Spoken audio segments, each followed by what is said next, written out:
অনেকে মনে করে 5 ওয়াক্ত ইমামের পেছনে নামাজ পড়তে পারাটাই হয়তোবা সব থেকে বড় ইবাদত। সবসময় গায়ে একটা লম্বা জামা পরে রাখা, জুব্বা পরে রাখাটাই হয়তো সব থেকে বড় মুমিনের পরিচয়।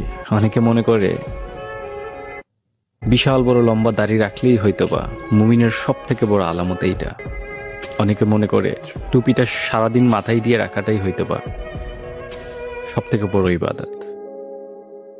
কিন্তু ইবাদত এইটা নয় যেটা আপনি করেন কিন্তু অপরদিকে আপনি মানুষের ক্ষতি করেন, আপনার ভাইয়ের হক মেরে দেন, মানুষের সাথে খারাপ আচরণ করেন।